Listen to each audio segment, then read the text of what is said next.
Kua uhia anō ngā whānau Māori ki te toi mahaha rukiruki, whai muri ho i ngā rū o te wā i o tautahi. I tai atu tā mātou kaikawe kōrero a Jasmine Pearson ki te kāinga o te whānau Pirikahu Wāta i te rānei, arā tata atu ki te marae o Rehua. Pēnei i te takaro kēmu, kua waia kē tēnei whānau ki ngā mahi aru au moko. Aha kua te pōkai kaha o te whānau Pirikahu Wāta, ka ohorere tonu rātau i ngā pānga o te rū. Ko te pātai, kei heara te otinga atu. Tēnei wā, taku ne whakaaro hoha. And I had my daughter inside. I tried to run to her. She threw herself at me. And then I just turned around and I looked up at Tamatea. And Tamatea was just bursting with boulders. E iwa marama te whānau e hōhā ana. E rongo ana hoki i te mataku me te uaua. Āhua mataku oki. Ko te menui māku hoki au ki te wānei. Ko tēnā te menui me ki aku tamariki. Ka tahi anō a Shala, Timi Paku, me Neveia ka hoki mai ki o rātau mātua. I te hui tāngaru i tukuna ngā tamariki ki waho i te taone nei, kia pai ai tā rātau noho. Everyone thinks we're crazy, you know, to be here. But what I need people to know is this is home. Koina te uaua mō ngā whānau pēnei, aha koa tō rātau kaha ki te tiaki i a rātau anō. Heoi ka noho ko te marae o Rāpaki me te aroha o ngā whānau tata hei papa whakapakari i a rātau anō. Mā ngā hihi o te ahi ngā whānau e whakamahana i te korenga o te hiko i te kāinga.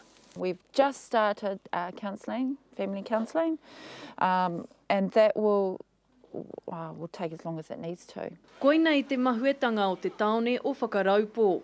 5 kiromita mai i te pokapū o te rū i ngā nahi. 5 kiromita hoki mai te wāhi i noho ai ngā whānau nei o Rāpaki. And we knew exactly what we were doing, ran across to my cousin's house, straight underneath the big wooden table, family table that they have, and we stayed there. E ai kia Timi Pirikahu, he taonga anō te wareware.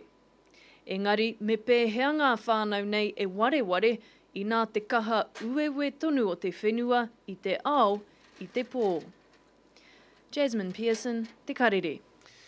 Me whakawhiti atu anō tātou ki o tautahi ki te kōrero kia Huata Martindale, pirihimana i roto i Tauarohe. Tēnā koe Huata?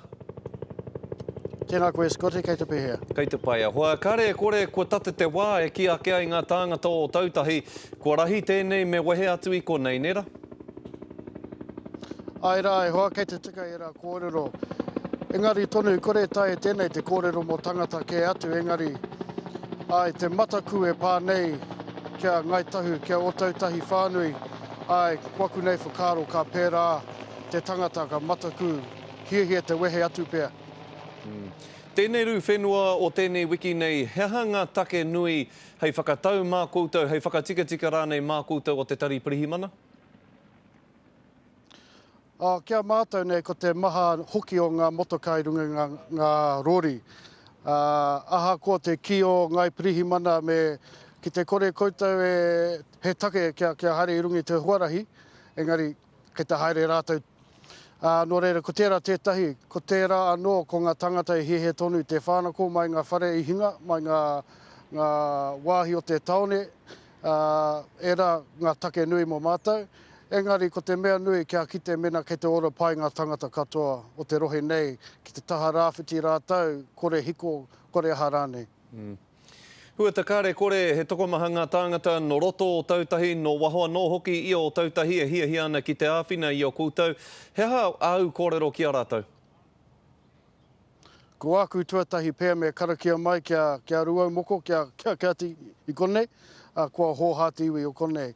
Engari tonu i rungi i te ronga pātai, tēnei hoki, nā te kore hiko me te makariri hoki o te wā nei, i tēnei wā, tēnā ko ngā hiehia o te tangata, ko ngā paraikete, ngā poraka, ngā kākuhu mahana, ngā kai kia whāngai atu kia rātou kore tai te haere ki te hoko kai. Me aro atu mea. Huata tēnā rā koe, whakawātea mai rā koe i a koe anō i o mahi nui o te wānei, tēnā rawa atu koe. Tēnā koe, Scotty.